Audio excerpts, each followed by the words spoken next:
My husband's first love had a depressive episode and jumped off a building. In a fit of rage, he dragged me, 8 months pregnant, to an abandoned amusement park and strapped me to a drop tower ride. His men stood by, their faces blank as they bound my wrists and ankles to the cold metal seat. If you hadn't provoked Sienna, would she have had a breakdown and jumped? Terrified of heights, I clutched at the restraints, my swollen belly making it hard to breathe. Tears streamed down my face as I admitted my mistake, my voice cracking as I begged him, "Hugh, please, let me go." I promised, I swore, I'd never appear in front of Sienna again. But my husband only looked at me with chilling indifference. "Ava, for the sake of the child, I won't divorce you." His voice was calm, almost gentle, but it only made the next words colder. "But the pain you've caused Sienna, I want you to pay it back 100, no, 1,000 times over." Hugh ordered the ride to be set to run nonstop for an hour, then turned and walked away without a backward glance. The machinery groaned to life, the seat jerking beneath me as the tower rose higher and higher. I fought against the restraints, screaming until my throat felt raw. Every time the ride plunged, my stomach flipped, the terror so intense I thought I might lose consciousness. Then, on one brutal drop, pain ripped through my body, sharp, hot, and unstoppable. A rush of fluid gushed between my legs, soaking my dress and the seat beneath me.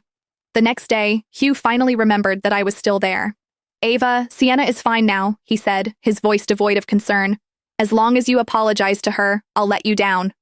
What he didn't know, what none of them knew, was that the platform had already been drenched in blood for hours. My baby had been torn from my body somewhere between the sky and the earth, reduced to nothing but mangled flesh and silence. Dr. Jason called this morning. That woman is avoiding her prenatal checkups. What trick is she playing to get my attention this time? Hugh frowned, a trace of disgust flashing through his dark eyes. Beside him, Mason, the family butler, turned pale, his voice trembling as he spoke. "Sir, Madam still hasn't been taken down, and she's terribly afraid of heights. She won't even step onto the second-floor balcony.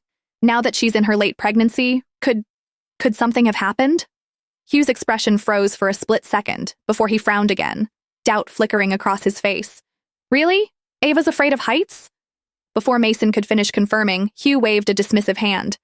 "It's just a drop tower. It's not like she's actually jumping off a building. Let her be scared. It might teach her a lesson so she won't bully Sienna again." Mason lowered his head and dared not say another word. However, Hugh's assistant couldn't hold back any longer. "Sir," at first Madam was screaming, but later she went completely silent.